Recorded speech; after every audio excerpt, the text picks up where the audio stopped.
fim de ano vai chegando, né? A gente entra naquela fase meio reflexiva. É só uma mudança de calendário, mas eu não sei porquê. Tem uma sensação que entra um novo ciclo, assim como a gente faz aniversário, né? Nada muda, né? Na verdade, o sol nasce, enfim, o dia, a terra girando em torno do sol, as estações, e assim o tempo passa. Mas a gente entra numa fase de reflexão, especialmente sobre o futuro. E como esses acasos da vida, né? Não sei se tudo é por acaso ou nada é por acaso, né? Uma frase que eu até uso muito. Mas aqui, outro dia em casa, teve uma chuva daquelas fortes e entrou pela janela água e tinha uns livros numa estante embaixo e molhou os livros. Eu tive que fazer ali uma realocação, um reaproveitamento até. Tenho tentado dar melhor uso a esses livros do que eles ficarem só na estante, né? Passando para outras bibliotecas e para pessoas que queiram ler os livros. E aí de repente caiu isso aqui dentro de um livro. Nossa! Isso aqui foi uma cópia de uma reportagem minha no Globo, que o pessoal lá do acervo da memória do Globo me deu uma cópia. Algumas semanas atrás, alguns meses atrás, eu estive em Diamantina pela primeira vez. Diamantina é terra de Juscelino Kubitschek, né? E vi bastante coisa na cidade, muita memória dele lá. Diamantina é a cidade que moldou a personalidade do Juscelino, segundo ele próprio disse isso. Então eu achei curioso entender. Aí me lembrei dessa reportagem aqui. Então eu queria contar um pouquinho da história. Em 1972, eu tinha só 19 anos ainda, eu não tinha completado 20, mas já era um repórter do Globo, na editoria de economia, e a gente fez lá começou a fazer um caderno desse tamanho. Aliás, um belo trabalho. Chamava Panorama Econômico. Era um caderno anual de economia e a gente tentava, nesse caderno, não ficar só exatamente colocar coisas assim de perspectivas, né? O Brasil naquela época era o Brasil grande, o Brasil governo militar, mas que estava crescendo 10% ao ano, enfim. E eu tive uma oportunidade de conhecer o presidente Juscelino nessa época. Ele estava presidindo um conselho de administração de um banco de investimento, o Banco Denasa, cujo principal sócio era genro dele, o Baldomero Barbará, na época, era casado com a Márcia Kubitschek. Então, como homenagem a ele, ele foi colocado como presidente do conselho de administração e deu uma entrevista. Nessa entrevista eu fui, enfim. E nessa oportunidade eu conversando com os assessores dele lá, o presidente não dá um depoimento para a gente, para esse caderno que nós vamos fazer. E queria até agradecer ao assessor na época, o Jomar Pereira da Silva, porque as demais pessoas que participaram dessa entrevista, infelizmente, já faleceram. Era o meu editor, Osmar Cardona, o subeditor Johnson Santos e o meu colega Luiz Alberto Bettencourt. Então, sobreviventes dessa entrevista só tem eu e o próprio Jomar, que estava como assessor do Juscelino. Bom, aí marcamos lá uma conversa, acho que foi até um almoço. O Juscelino, como sempre, ele é uma pessoa sedutora, né? Ele seduzia, inclusive, aqueles que o criticavam. Me lembro, fazendo um parênteses aqui, o Juca Chaves, que fez várias modinhas, várias músicas ironizando, chamava ele de presidente Bossa Nova. E o Juscelino uma vez convidou ele para ir lá em Brasília, na época, e eles ficaram tocando violão, tiraram o sapato. O Juca saiu de lá embevecido pelo Juscelino. E realmente, você, na conversa, ficava... saía dali com admiração por esse homem, que foi muito polêmica na época, né? Pelo que ele fez, ele foi muito acusado de ter empurrado a inflação para cima no Brasil, mas foi também a pessoa que deu um impulso muito grande a economia na época.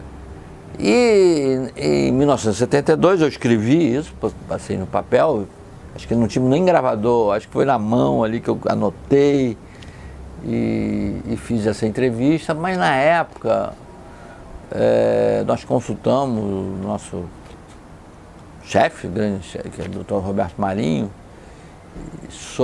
porque era governo militar, pleno governo Médici, ditadura brava, eles não admitiam qualquer tipo de crítica. Enfim, o Roberto achou que não era oportuna a publicação naquele momento, porque os militares iriam se irritar, o Globo estava fazendo um grande suplemento, governos eram grandes anunciantes desse suplemento, enfim. Ele era uma pessoa de muita sensibilidade para essas coisas e disse assim, melhor agora não. Bom, eu, um garoto de 19 anos, fiquei frustradíssimo, mas guardei uma cópia na minha gaveta. O presidente Juscelino faleceu num desastre de automóvel na Via Dutra no ano de 76 e eu me lembrei dessa entrevista, tinha lá uma cópia e era a oportunidade de publicá-la. E nós publicamos, o resultado é essa aqui, né? Dessa entrevista, a cópia da entrevista, e eu explicava que ela não tinha sido publicada em 72, mas que era aquele momento. Isso foi 4 dias depois da morte dele. E aí eu queria ler uns trechinhos para vocês verem como era o Brasil dos anos 50, os anos em que o Juscelino assumiu a presidência. Ele assumiu a presidência em 55, mas antes foi governador, foi prefeito de Belo Horizonte, foi governador de Minas Gerais, foi assim que ele se notabilizou e se candidatou a presidente, que viria a suceder o segundo governo Vargas, um governo democrático de Getúlio Vargas, não um governo ditatorial. Eu queria então ler alguns trechinhos que eu acho importante, que eu acho que é um documento histórico. Nós perguntamos, né? Diversos historiadores afirmam que o senhor fez o plano de metas, porque o Juscelino fez um plano de metas. E muita gente diz, vocês copiaram isso da Comissão Mista Brasil-Estados Unidos, que teve aqui, foi a primeira iniciativa de planejamento no Brasil, né? Aí eu perguntei, presidente, é isso mesmo? Como é que surgiu esse plano de meta? Aí o que ele diz? Depois de passar todos esses anos, hoje podemos ter essa impressão, mas a verdade é que o plano de metas partiu da minha experiência acumulada desde os tempos em que fui governador governador de Minas Gerais. Aí ele conta que, na época que era governador de Minas, e antes disso até como coordenador, secretário-geral do PSD lá em Minas, o PSD era o partido dele, que ele andou por lá, andava para criar diretórios, aí ele vai vendo que, segundo as próprias palavras dele, não tinha estradas, não tinha energia. Então eu senti que sem esse binômio a gente não sairia do atraso, né? Transporte e energia. Então quando ele se elege governador de Minas, ele realmente aponta para essas duas áreas, e quando ele vai se candidatar a presidente, ele foca também nisso. Ele chama atenção, quando em 1954 foi confirmada a minha candidatura à presidência da República, chamei o Lucas Lopes. O Lucas Lopes veio a ser ministro da Fazenda dele, é pai do economista Chico Lopes, que todos nós conhecemos, e pai também do Rodrigo Lopes. O Rodrigo Lopes veio a casar com uma das filhas do Juscelino, a Maristela. Então foi genro dele. Então, a tal proximidade dos dois, né? Mas o Lucas Lopes era uma pessoa importante nessa época. Então o Lucas Lopes foi chamado para coordenar o plano de governo, né? E ele ia colocando as ideias dele, e o Lucas ia transformando aquilo no que eles chamaram de plano de metas. Aí ele lembra isso é bem interessante, a falta de energia naquela época já atingia níveis assustadores, ao ponto de haver racionamento dos elevadores dos prédios do Rio e São Paulo. Realmente o elevador não podia funcionar porque não tinha energia. Transporte era também algo que praticamente não existia. Havia apenas 800 quilômetros de estradas asfaltadas, o que correspondia à Via Dutra, a antiga Rio-São Paulo, é um trecho da Rio-Petrópolis. Gente, 1954, isso tem menos de 70 anos, o Brasil só tinha 800 quilômetros de estradas asfaltadas. Via Anhanguera, via Castelo Branco, nada disso era asfaltado, Fernão Dias, né? BR-040, Belém-Brasília. Aí ele dizia que também na área de, por exemplo, cabotagem, né? Era tão deficiente que não tinha porto para a cabotagem funcionar. O Brasil não produzia alumínio, né, que ele conta. Cimento, não tinha cimento para fazer obra. Então ele foi reunindo isso e achava que com essas 30 metas, o Brasil cresceria 50 anos em 5. Esse era o lema que ele usou. Ele acabou sendo eleito, naquela época não tinha segundo turno, o Juscelino foi eleito com menos de 40% dos votos. E 50% dos brasileiros adultos não votavam porque eram analfabetos. Era um outro país, realmente. Aí perguntamos a ele sobre Brasília. O senhor já tinha pensado em Brasília? Aí ele disse que não, que nessa época ele não tinha pensado nada de Brasília, nada disso. Então como é que surgiu Brasília nos planos do Juscelino? Aí ele conta que achava que para o desenvolvimento do Brasil, aqui eu abro outro parênteses, ele reivindica para ele a introdução da palavra desenvolvimento no dicionário político. Um conceito que ele considera muito mais amplo do que progresso. Se usava a palavra progresso e ele introduziu a palavra do desenvolvimento no dicionário político. Tanto que ele disse assim, eu vou contar para vocês o romance do desenvolvimento. Bom, ele diz que achava que para o desenvolvimento acontecer era importante que o governo respeitasse a Constituição. Então ele falava isso nos comícios, lá em Jataí, no sul de Goiás.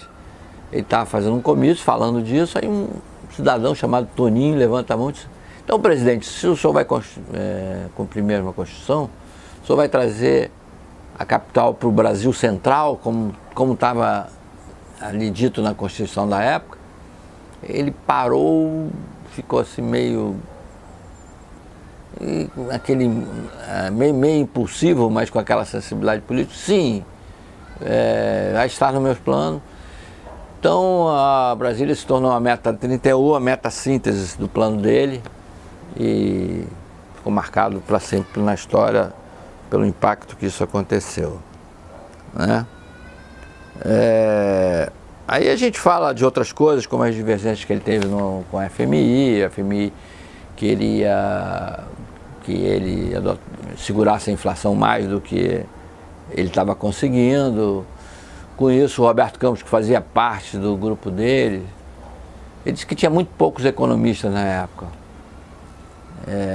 Escolas de economia tinham sido criadas nos anos 50, no final dos anos 40, então não tinha muita gente que pudesse ajudá-lo ali. E o Roberto Campos meio que ficou do lado do FMI e com isso se afastou dele naquele momento.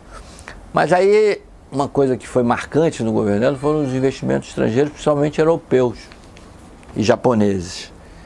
E aí ele conta como isso aconteceu. Antes de tomar posse, visitei muitos industriais amigos na Europa, que me apresentaram também a outros empresários. Um mês antes de assumir a presidência, reuni 300 industriais em Düsseldorf, na Alemanha. E os convidei a visitar o Brasil Eles se mostraram muito desanimados com a América Latina, diziam que eles eram muito rolados aqui, uma burocracia enorme, mandavam sempre de um ministério para outro, nada se resolvia. E ele garantiu que no governo dele isso não ia acontecer. E essa reunião aconteceu no dia 5 de janeiro de 1955. No dia 31 de janeiro ele tomou posse, 1956, desculpem. Dia 31 de janeiro ele tomou posse, em fevereiro vários industriais alemães já estavam desembarcando no Brasil. E a coisa foi muito rápida, eles ficaram impressionados de que realmente o que ele havia prometido era verdadeiro, uma certa desburocratização, e o resultado apareceram logo. Eles receberam investimentos da ordem de 300 milhões de dólares. Hoje isso é trocado no mercado financeiro, mas na época era muito dinheiro, principalmente para um país como o Brasil, né? Aí diz que as primeiras empresas que vieram foram a Mercedes-Benz e a Cinca. Depois vieram a Volkswagen e a Wehrmacht, todas alemãs. Depois vieram os franceses. Ele era muito amigo do Charles Schneider, que é da mecânica pesada, uma indústria de bens de capital da França. Ele trouxe o Schneider para o Brasil e disse que, ó, você é meu prisioneiro aqui no Palácio Catete. Você sai daqui quando tiver um plano para o Brasil. Ele disse que realmente em 3 semanas Schneider teve um programa de investimento aqui. Depois vieram os japoneses, ele trouxe o príncipe Akihito na época. Na época o imperador do Japão era o Hirohito, né? O Akihito era o príncipe herdeiro, depois se tornou imperador com a morte do Hirohito. Akihito veio com um grupo de empresários e eles fizeram visitas a vários lugares. Como resultado dessa visita, investimentos aconteceram, um deles na Uzi Minas. O Brasil já tinha CSN, mas produzia muito pouco aço. Aí ele conta aqui, na época, né, ele falou, a Uzi Minas já produz 1 milhão de toneladas. 1 milhão de toneladas é uma coisa hoje pequena até dentro da produção brasileira, mas na época, nos anos 70, era muita coisa. Ele fala com muito orgulho da Uzi Minas, assim como orgulho também da CEMIG. Ele disse que tem muita dificuldade para criar a CEMIG, que o Estado de Minas não tinha dinheiro, e ele teve que juntar empresários privados para capitalizar a empresa. Aí ele diz também das relações externas, né? A relação dele com Eisenhower, que foi melhorando somente no final do governo. Ele ajudou, o governo americano estava muito preocupado com o avanço do comunismo, e já tinha tido a Revolução Cubana, e aí eles criaram a Operação Pan-Americana, que foi uma colaboração Brasil e Estados Unidos. Perguntei também sobre a Sudene, que tem uma seca terrível em 1958, ficou muito impressionado e procurando saber uma solução para aquilo. Alguém disse que tinha um rapaz, um economista paraibano, chamado Celso Furtado, que tinha planos bons para o Nordeste. Esse economista estava trabalhando na CEPAL, em Santiago do Chile. Ele manda buscar esse rapaz aqui. No mesmo dia, o Celso Furtado pegou um avião lá em Santiago, tinha um voo, por acaso, tinha um voo para o Rio naquele dia, de Santiago. Foi direto para o Palácio do Catete e de lá já saiu com um plano sobre a criação da Sudene. E um plano que o Celso Furtado propõe era a industrialização do Nordeste. Juscelino fala com muito orgulho que nessa época, 1972, o Nordeste estava com 1000 indústrias, né? Uma região. Infelizmente, nem tudo aconteceu como eles imaginavam, né? Esse processo de industrialização não foi tão salvador, nem foi no ritmo que se produziu. Bom, esse romance do desenvolvimento está lá no acervo do Globo, ele pode ser acessado, ele foi publicado na terça-feira, dia 24 de agosto de 1976. Mas eu estou botando assim uma partezinha no blog, com muita dificuldade. Vocês podem acessar lendo parágrafo por parágrafo. Eu acho que é um documento histórico, caiu aqui no livro, fiquei muito feliz E a gente às vezes tem que olhar um pouquinho para trás sobre a nossa história para entender o que está acontecendo hoje, o que pode acontecer no futuro, né? Como eu falei a vocês, eu estive lá em Diamantina, e que hoje tem muito orgulho de ter sido a cidade onde Juscelino nasceu, né? E o homenageia em vários pontos da cidade. A casa dele, que ele viveu, virou um museu, JK. E coincidiu tudo isso acontecer, né? Cair aqui a reportagem. Por isso que eu tive a ideia de fazer esse post. Também é uma forma de homenageá-lo.